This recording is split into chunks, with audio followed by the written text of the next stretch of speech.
Hello guys, I'm Sammy from HackerBad.net, and I don't usually do politics, but this one is just so entertaining that I have to talk about it. Now, the media at the moment is going incredibly crazy. The Russians hacked the US elections, and in Germany they're saying that the Russians are going to hack their elections, and the French are saying that the Russians are going to hack their elections, and the Brits are saying that the Russians hacked their Brexit, and basically everything is being hacked by Russians right now. Now, I just I don't want to talk about all the European stuff at the moment. I just want to focus on the US election. Now, do the media know what they're talking about or not? The US election get hacked by Russians. That's what I want to have a look at, because basically the two things that might have swayed the elections in favor of Donald Trump that did happen were one, the DNC leaks, and two, the Podesta emails. Now, the DNC leaks are a no-brainer because basically Julian Assange gave an interview where he basically said, not exactly in these words, but he said, well, there is this guy, Seth Rich, this guy right here, that got shot in the back, that was a DNC staffer, and we would like to know more about his death because we would like to protect and know more on how to protect potential WikiLeaks sources. So basically what Julian Assange did, if you haven't seen the interview, just Google Seth Rich Julian Assange, you'll find it. Basically what Julian Assange did is he said that this guy leaked it and he got assassinated, alright? Without actually saying it, because obviously WikiLeaks has a policy not to release any leakers or sources' names, alright? That's how you do it. That's how you release information without breaking your policy, alright? And this guy basically, he got shot in the back and he didn't get robbed, and yet the media are calling it a robbery. I don't know about you guys, but if someone gets killed without getting robbed, it's someone getting killed and not someone getting robbed. I don't know, maybe logic isn't my strength, but you know. I'm not going to talk about the DNC leak because that's a very obvious one if you've been keeping a little bit of an open mind. Now, the second thing that swayed the election, and arguably a lot more, is the John Podesta emails. Now, what happened in John Podesta's case wasn't really hacking either, because what basically happened, he clicked a phishing email link. Ugh. Basically what phishing emails are, for those of you who don't know, is they are fake emails from what you would consider a trusted source, which isn't actually a trusted source. So it's a fake email from, for example, PayPal. So basically you get an email, a fake email from PayPal, or from someone claiming to be PayPal, and it says something like this. Click on this link, give us all of your information about your account, like your password and your login and so on, or your account will be deleted within 24 hours and all your money's gone, something like that. And how it works is, if you read that and you don't know that it's a phishing email, you're really scared. So you just click on that link as soon as possible, give them all your information, and now you're screwed if you don't notice that you've just been phished, alright? Phishing meaning, it's basically a word creation out of phishing and passwords. It's password phishing or phishing, I don't know. Whatever, doesn't matter. That's basically how it is. And I have a lot of email accounts, but on my 4 most used email accounts, together I get about 5 phishing emails every day. So it's something that happens every day. Everything, just what has to happen for someone to be able to to send you phishing emails is absolutely nothing, for reasons I'm going to go in later, alright? Everybody can get your email address, unless it's a really complicated one. Like, if your email address is dog pudding eater 247-89 @gmail.com, they're probably not going to get it. But more of that later. So basically, the way we know that he clicked a phishing email is it's basically in the Podesta emails that he has never disavowed, okay? John Podesta, the head guy of the Clinton campaign, basically, he got phished. He clicked a phishing link. Here's the email. John needs to change his password immediately. This is an illegitimate email. Well, except he wrote it's a legitimate email instead of illegitimate, which is a bad mistake. Anyways, it was a phishing email. And ensure two-factor authentication is enabled on his account. Oh. So here you got one of the most powerful people in Washington who has a Gmail account and doesn't even have two-factor authentication turned on, which means basically every time you log in, you get a text message on your phone to ensure that it's actually you logging in, all right? In my opinion, that's stupid. Sorry, but, well, he doesn't... I mean, for someone with this much power, you should have two-factor authentication enabled. Whatever. He got phished, okay? Someone logged into his account, downloaded all his emails, and leaked it to WikiLeaks. Now, could it be that this guy that did this phishing was a Russian hacker? Obviously. Like, the problem is with hackers, you don't know. Because today, it's virtually impossible to track a hacker because there's virtual private networks, there's proxy servers, you can route your traffic and encrypt it 7 different ways, redirect it through 3 tunnels and then through a proxy server, and nobody can ever track you, ever. Not even the NSA. Like, it's not gonna happen, ever. So there's no way to tell if this guy with this email address right here, this IP address right here, was a Russian or not, because technology. There's no way. Now, could it be a targeted attack? It could be. Yes, it definitely could be. Is there any evidence that it is? Definitely there is not. Because here's the second thing, like, CBS News has blacked out his email address, but here's his actual email address. It's john.podesta@gmail.com. Like, it's the most obvious thing that you can do in the world. Like, let me explain how stupid that is. Like, there's actual programs out there for spammers mostly that want to send spam emails that it generates Gmail addresses for you. The way it does that is it has a list of first names and a list of last names, all right? So it'll just go through all the names, match them together, and make Gmail addresses. So, for example, john.mcmanaman@gmail.com, john.whatever@gmail.com. Like, it just goes through all the names.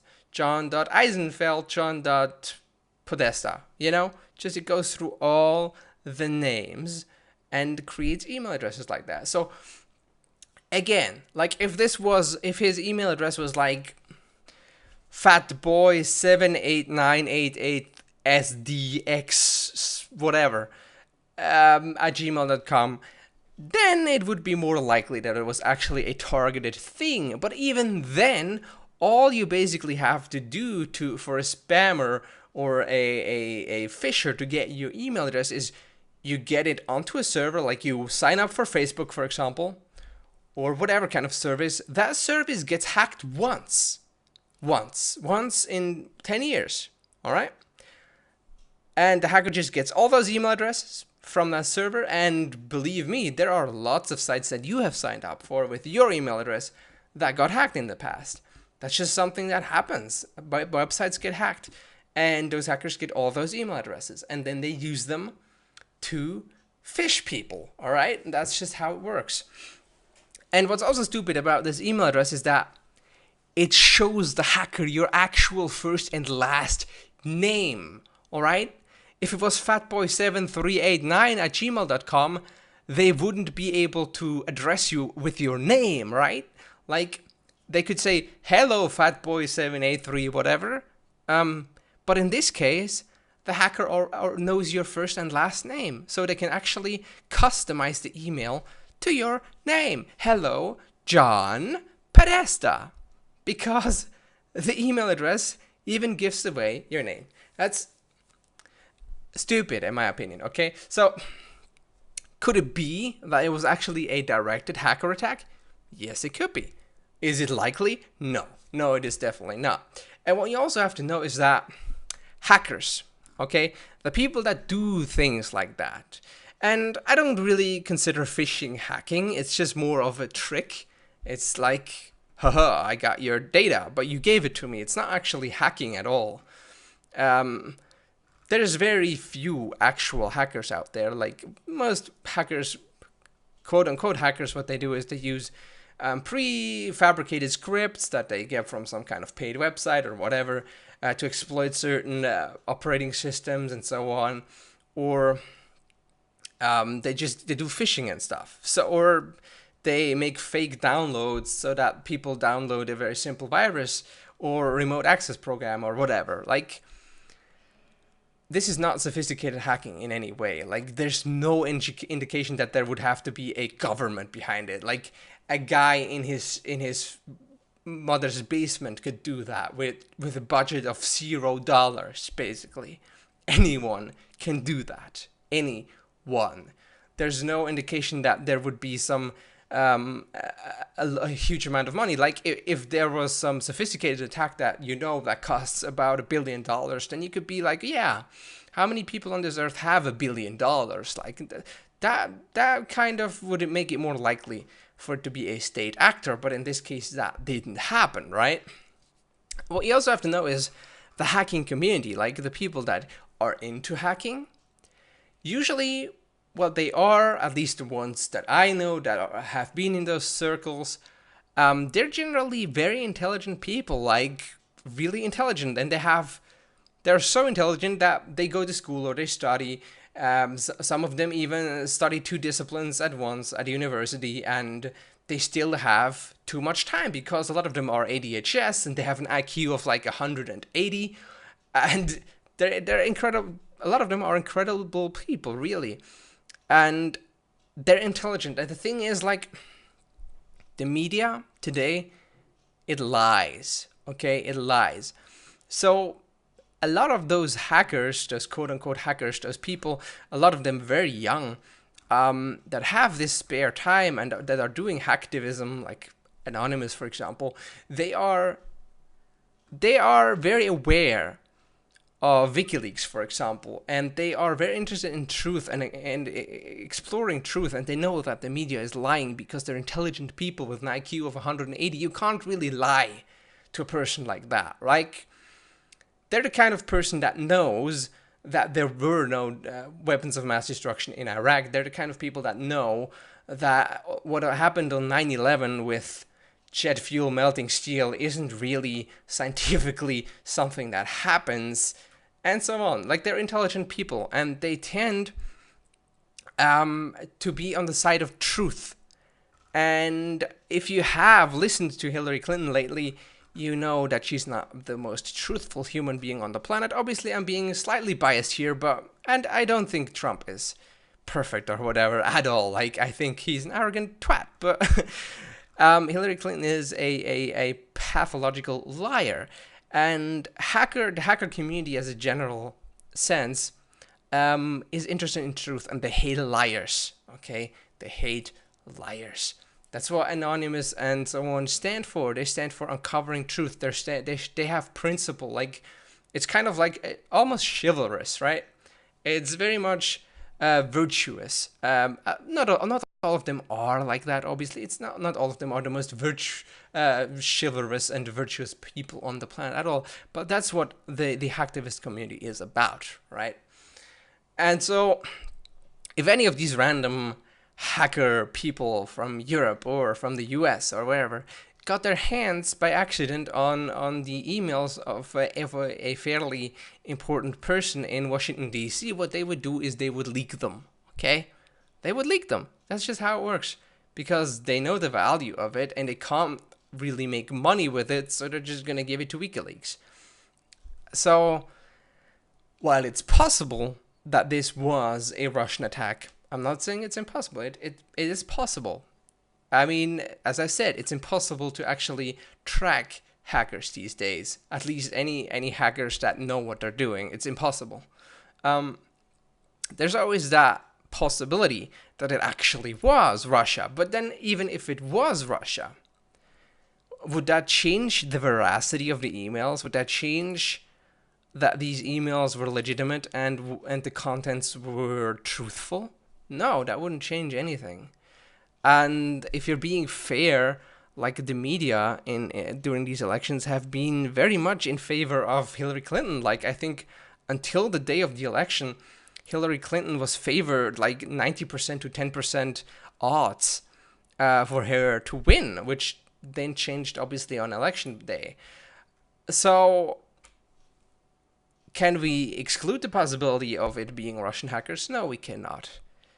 But it's so far more likely, looking at the evidence of the unsecured account, of the incredibly easy to guess email address, john.podesta@gmail.com, and so on. It's so much more probable that it was just some random fisher that got these emails and was really surprised and just sent them to WikiLeaks, because, I mean, that's what anyone would do, right? Now, was the leaker biased? Probably. Like, if he was a Hillary Clinton supporter, he would probably not have leaked those things to WikiLeaks, right? But he obviously wasn't. Does that make it unfair or whatever? Does that make Russia the people that are hacking elections all over the world? You make your own conclusions, right? I think personally that these scare tactics of the Russians hacking everything is hilarious. It's absolutely hilarious. And I hope people are not really falling for it personally, because it's ridiculous. Because basically at that point what you can do is say, well, the people have decided, we have counted all the votes, the people have made a decision, but we're going to ignore it because Russia, right? And that's very dangerous, because that undermines democracy. Like, it basically gives you a tool as a state to ignore the will of the people because Russia. And personally, being a Swiss person, the first and the only half direct democracy on earth. By the way, the US is not actually a democracy, it's a constitutional republic, but that's whatever, it doesn't really matter. Being a very democratic person myself, I think undermining the will of the people is very dangerous.